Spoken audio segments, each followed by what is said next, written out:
ಸಿಂಹರಾಶಿ ವೃತ್ತಿ, ನೌಕರಿ, ಉದ್ಯೋಗ ಇದರ ಬಗ್ಗೆ ಚಿಂತೆ ಶುರುವಾಗ್ಬಿಡುತ್ತೆ. ಹೇಗಪ್ಪ ನಾನು ಕೆಲಸವನ್ನು ಮಾಡುವಂಥದ್ದು, ನಾನು ಎಷ್ಟೇ ಕಷ್ಟಪಟ್ಟರು, ಎಷ್ಟೇ ಪ್ರಾಮಾಣಿಕವಾಗಿ ದುಡಿದ್ರೂ ಕೂಡ ನನಗೆ ಬೆಲೆ ಇಲ್ಲ ಅನ್ನುವಂತಹ ಭಾವನೆ ನಿಮ್ಮ ಮನಸ್ಸಿನಲ್ಲಿ ಬರುತ್ತೆ. ಈ ಭಾವನೆ ಮುಂದೆ ಕೆಲಸ ಮಾಡೋದಕ್ಕೆ ಅವಕಾಶವನ್ನು ಮಾಡಿಕೊಡೋದಿಲ್ಲ. ಹಾಗಾಗಿ ಕೆಲಸದ ಸ್ಥಳದಲ್ಲಿ ಅಸಮಾಧಾನವನ್ನು ವ್ಯಕ್ತಪಡಿಸ್ತೀರಿ. ಮೇಲಧಿಕಾರಿಗಳಿಂದ ತೊಂದರೆಯಾಗಬಹುದು. ನಮ್ಮ ಮಾತೇ ನಡಿಬೇಕು, ನಮ್ಮ ಆಜ್ಞೆಯನ್ನ ನೀವು ಪಾಲನೆ ಮಾಡಬೇಕು ಅಂತಕ್ಕಂತಹ ಆದೇಶ ಏನಿದೆ ಅದು ನಿಮಗೆ ಸ್ವತಂತ್ರ ಹರಣವನ್ನು ಮಾಡಿದಾಗ ಆಗಬಹುದು, ಹಾಗನ್ನಿಸಬಹುದು.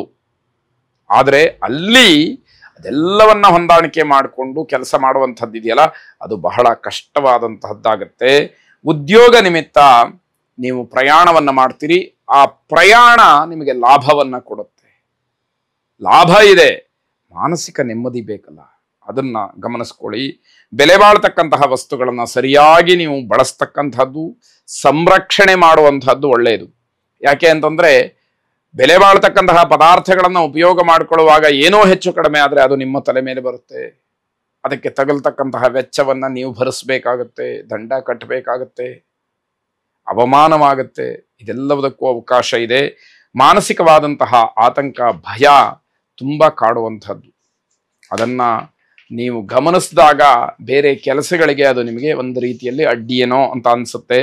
ಕೆಲಸದಲ್ಲಿ ಒಂದಷ್ಟು ಹಿನ್ನಡೆಯಾಗತ್ತೆ, ನೋವು ಉಂಟಾಗತ್ತೆ. ನನ್ನ ಸ್ವಭಾವಕ್ಕೆ ಈ ಥರ ಅಲ್ಲ ಅಂತ ಹೇಳಿ ನೀವು ಅಂದ್ಕೊಂಡಿರ್ತೀರಿ. ಆದರೆ ಗ್ರಹಗತಿಯ ಮುಂದೆ ಯಾರ ಆಟವೂ ಕೂಡ ನಡೆಯುವುದಿಲ್ಲ ಅನ್ನೋದಕ್ಕೆ ಇದು ನಿಮಗೆ ನಿದರ್ಶನವಾಗುತ್ತೆ.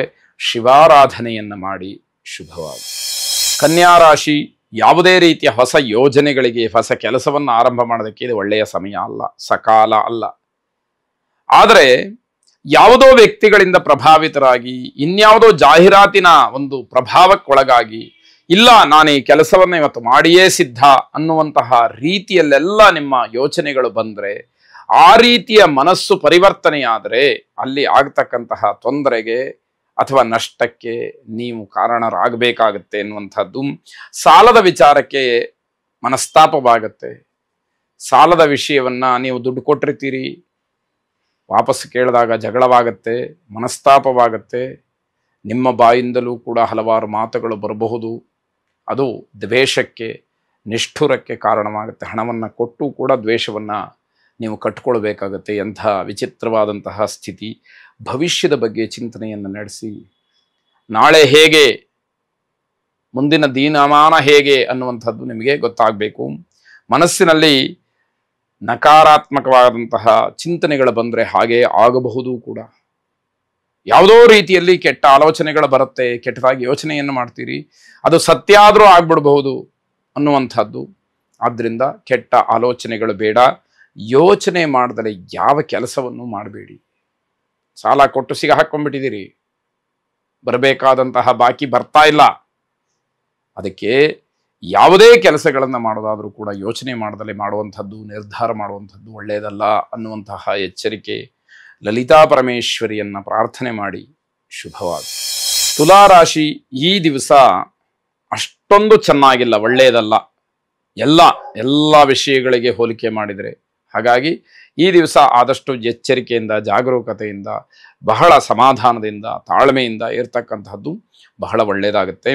ವಿಚಿತ್ರವಾದಂತಹ ಸನ್ನಿವೇಶಗಳನ್ನು ಎದುರಿಸಬೇಕಾಗುತ್ತೆ. ನೀವು ಕಲ್ಪನೆಯಲ್ಲೂ ಇರಲ್ಲ, ನಿಮ್ಮ ನಿರೀಕ್ಷೆಯಲ್ಲೂ ಇರುವುದಿಲ್ಲ. ಅಂತಹ ಯಾವುದೋ ಘಟನೆಗಳು ಎದುರುಗಡೆ ಬರುವಂಥದ್ದಾಗ್ಬೋದು. ಅದನ್ನೆಲ್ಲ ಎದುರಿಸಬೇಕಾದಂಥದ್ದು, ನೋಡಬೇಕಾದಂತಹದ್ದು, ಜವಾಬ್ದಾರಿಯಿಂದ ಸಮಸ್ಯೆಗಳನ್ನು ಬಗೆಹರಿಸಬೇಕಾದಂಥದ್ದು ನಿಮ್ಮ ಮೇಲಿರುವಂತಹ ಜವಾಬ್ದಾರಿಯಾಗತ್ತೆ. ಗೌರವಕ್ಕೆ ಅಥವಾ ಸ್ಥಾನಕ್ಕೆ ಧಕ್ಕೆ ಬರಬಹುದು, ನಿಮಗೆ ಅವಮಾನ ಆಗಬಹುದು, ಅಥವಾ ನಿಮ್ಮ ಗೌರವ ಸಂಪಾದನೆ ಮಾಡಿದ್ದೇನಿರುತ್ತೆ ಅದರಲ್ಲಿ ಏನೋ ಮಾತಿನಿಂದ ಬೇಸರವಾಗಬಹುದು. ಪತಿಪತ್ನಿಯರ ಭಿನ್ನಾಭಿಪ್ರಾಯ ದೂರವಾಗುವಂಥದ್ದಿದೆ. ಇದು ಯೋಗ. ಈ ಕೆಲವು ಸಂಕಷ್ಟಗಳು, ಕೆಲವು ಅನುಮಾನಗಳು, ಕೆಲವು ಹಿಂಸೆಗಳು, ತೊಂದರೆಗಳ ಮಧ್ಯದಲ್ಲಿ ಏನೋ ಒಂದು ರೀತಿಯಲ್ಲಿ ಅನುಕೂಲವಾಗುವಂಥದ್ದು. ಸತಿಪತಿಗಳ ಮಧ್ಯೆಯಲ್ಲಿ ಒಂದು ರೀತಿಯ ಸಾಮರಸ್ಯ ಇರುತ್ತೆ. ಗಂಡ ಹೆಂಡತಿಯರ ಮಧ್ಯದಲ್ಲಿ ಅಭಿಪ್ರಾಯ ಭೇದ ಇದ್ದರೆ, ಜಗಳವಾಗ್ತಾ ಇದ್ದರೆ ಅದು ಈ ದಿವಸ ಏನೂ ಕಾಣೋದಿಲ್ಲ, ಅನ್ಯೋನ್ಯವಾಗಿರ್ತೀರಿ ಎನ್ನುವಂಥದ್ದು. ಆರೋಗ್ಯದ ಬಗ್ಗೆ ಸ್ವಲ್ಪ ಮಟ್ಟಿಗೆ ಗಮನಿಸ್ಕೊಳ್ಬೇಕಾಗತ್ತೆ. ಮನೆಯಲ್ಲಿ ಸಾಯಂಕಾಲದ ಹೊತ್ತಿಗೆ ಶುಭ ವಾರ್ತೆಯನ್ನು ಕೇಳ್ತೀರಿ, ತುಂಬ ಸಂತೋಷವಾಗುತ್ತೆ. ಬೆಳಗಿಂದ ಏನೋ ಅಸಮಾಧಾನ, ಅಸಂತೋಷ, ಅಶಾಂತಿಯಲ್ಲಿ ತೊಡಗಿದಂತಹ ನಿಮಗೆ ಸಾಯಂಕಾಲದ ಹೊತ್ತಿಗೆ ಇದೆಲ್ಲ ಏನು ನಡೀಲೇ ಇಲ್ಲವೇನೋ ಅನ್ನುವಂತಹ ರೀತಿಯಲ್ಲಿ ಅನುಕೂಲವಾಗುತ್ತೆ. ಸುಬ್ರಹ್ಮಣ್ಯ ಸ್ವಾಮಿಯನ್ನು ವಿಶೇಷವಾಗಿ ಪ್ರಾರ್ಥನೆ ಮಾಡಿ ಶುಭವಾದ. ವೃಶ್ಚಿಕ ರಾಶಿ, ಸಾರ್ವಜನಿಕ ಕ್ಷೇತ್ರದಲ್ಲಿ ಸಮಾಜಮುಖಿಯಾಗಿ ಕೆಲವಷ್ಟು ಕಾರ್ಯಗಳನ್ನು ಮಾಡಬಹುದು, ಅದರಲ್ಲಿ ಭಾಗಿಗಳಾಗಬಹುದು. ಜನರ ಸಂಪರ್ಕ, ಜನರ ಪರಿಚಯ ಇವೆಲ್ಲವೂ ಕೂಡ ನಿಮಗೆ ಸಿಗ್ತಾ ಹೋಗುತ್ತೆ. ಮಕ್ಕಳಿಂದ ಸಂತೋಷವಾಗುತ್ತೆ.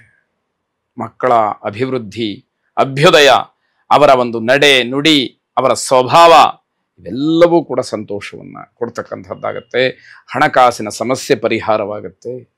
ದುಡ್ಡು ಕಾಸಿಗಿದ್ದಂತಹ ಮುಜುಗರವಾಗಲಿ ಅಥವಾ ಹಣಕಾಸಿಗೆ ಸಂಬಂಧಪಟ್ಟಂತಹ ಯಾವುದೋ ಸಮಸ್ಯೆಗಳಾಗಲಿ ಯಾವುದೂ ಕೂಡ ಇರೋದಿಲ್ಲ. ಪ್ರೇಮಿಗಳು ವಿವಾಹ ವಿಚಾರವನ್ನು ಪ್ರಸ್ತಾಪ ಮಾಡಬಹುದು. ನಿಮ್ಮ ಧೈರ್ಯ, ನಿಮ್ಮ ಪ್ರಾಮಾಣಿಕವಾದಂತಹ ಮಾತು ಬಹಳ ಮುಖ್ಯವಾಗುತ್ತೆ. ಕುಟುಂಬದಲ್ಲಿ ನೆಮ್ಮದಿಯ ವಾತಾವರಣವನ್ನು ನೋಡ್ತೀರಿ.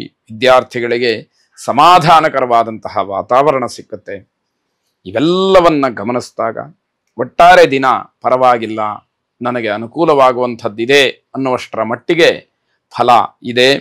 ವೃದ್ಧರಿಗೆ ಹಣ್ಣನ್ನು ದಾನ ಮಾಡಿ ಅಥವಾ ಯಾರೋ ವಯಸ್ಸಾದಂಥವರಿಗೆ ನಿಮ್ಮ ಕೈಲಾದಷ್ಟು ಧನ ಸಹಾಯವನ್ನು, ಇನ್ನೇನಾದರೂ ಒಂದು ಅವರಿಗೆ ಅಗತ್ಯ ಇರತಕ್ಕಂತಹ ವಸ್ತುವನ್ನು ನೀವು ಕೊಡುವುದರ ಮುಖಾಂತರ ಅವರ ಮನಸ್ಸನ್ನು ಗೆದ್ದರೆ ನಿಮಗೆ ಅನುಕೂಲ ಇದೆ. ಶುಭವಾಗಲಿ.